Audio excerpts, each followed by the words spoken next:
Halo, assalamualaikum semua.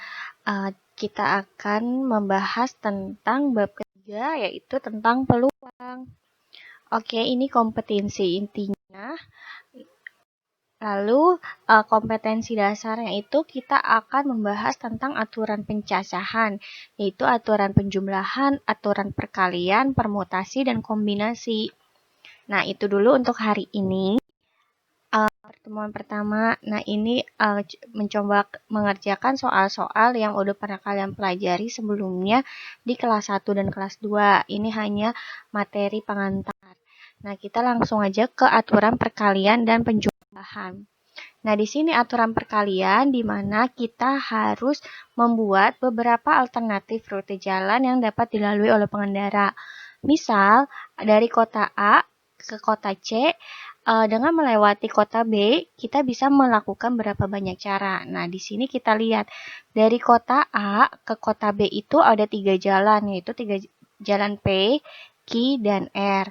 Lalu dari kota B ke C itu ada 2 jalan, yaitu X dan Y. Nah, dari sini berarti kita bisa bikin aja, ini ada 3 jalan, berarti 3 dikalikan dengan 2. Ini adalah aturan perkalian, maka dikalikan. Hasilnya ada 6, berarti 6 jalan. Berarti bisa dari P X, terus P Y, ya kan? Terus bisa lagi Q ke X, Q ke Y, lalu R ke Y. Ya, seperti itu. Oke, kita lanjut ke aturan penjumlahan sekarang. Nah, ini yang tadi ya penjelasannya. Di aturan penjumlahan, jadi seorang pengemudi mengendarai mobil dari kota A dan ke kota C dengan melewati kota B. Nah, sebenarnya kan ini gampang aja ya. Dari A ke C, tapi lewatnya kota B gitu kan. Atau kita bisa juga lewat kota D sebenarnya. Ini pernyataannya kurang banyak atau kurang komplit lengkap. Ada berapa alternatif rute jalan yang dapat dilalui pengendara. Nah, pokoknya intinya kita mau dari kota A ke kota C. Nah, alternatifnya tuh berapa kalau kita bisa lewat kota D juga. Nah, misal kita pakai pertama dulu dari kota A ke kota B ke kota C tanpa lewat kota D misalnya. Nah, A ke B ini kan ada 3 cara. Lalu B ke C itu berapa cara nih? Ini lihat aja nih ke D. Ke D kan dia 2 cara, D ke C juga 2 cara, berarti anggap ini 2 cara. Nah, berarti ini 3 kali 2 sama dengan 6. Nah, sekarang yang kedua caranya bisa tanpa B. Jadi kita langsung A, D, sama C. Nah, dari A, D, C kan sebenarnya A ke D itu sebenarnya kalau misalnya kita bisa buat gini. Sebenarnya kan A, D, C kita anggap aja, kita acak jadi A, C, D. Nah, A ke D itu kan sebenarnya kita nggak tahu nih. Jadi kita bikin aja A ke C. A ke C itu ada 2, ada 1. Nah, A, C ke D itu ada 2. Ya udah, berarti kita bisa bikin 1 kali 2.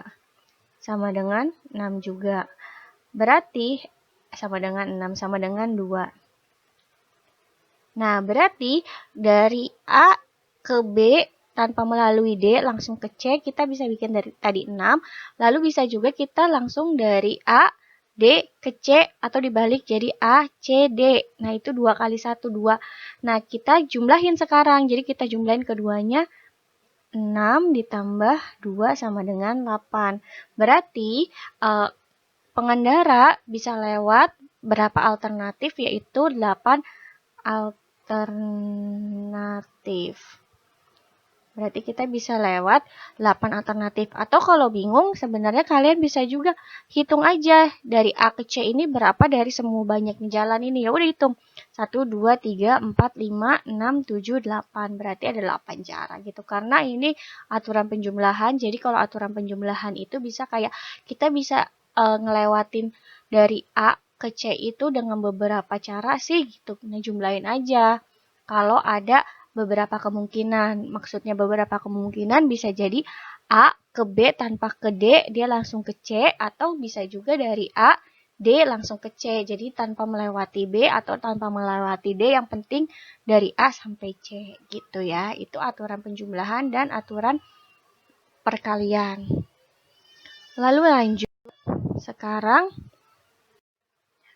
ini kesimpulannya yang tadi.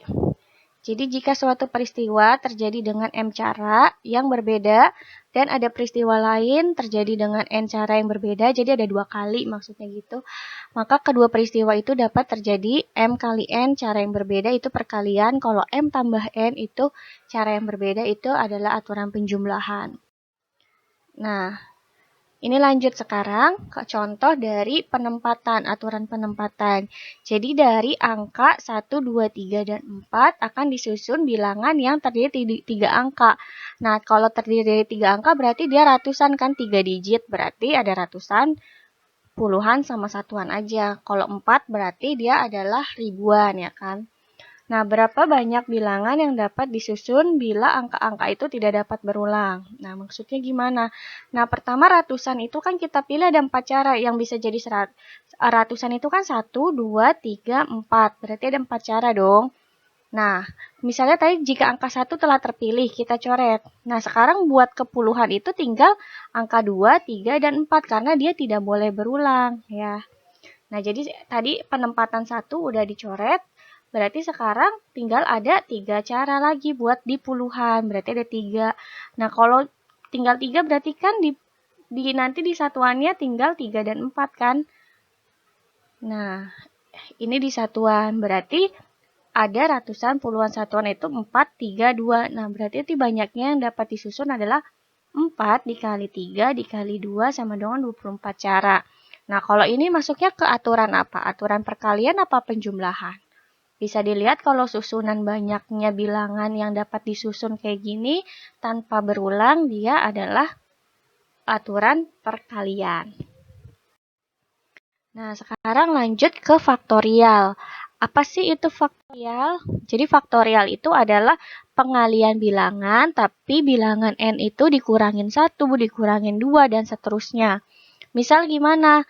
Ini aja, jadi kayak penghitung mundur. Jadi kalau 2 faktorial itu 2 dikali 1 sama dengan 2 gitu. Kalau 3 faktorial berarti mundurnya dari 3 kali 2 kali 1. Kalau 4 faktorial, 4 kali 3 kali 2 kali 1. Pokoknya semua berakhir di 1.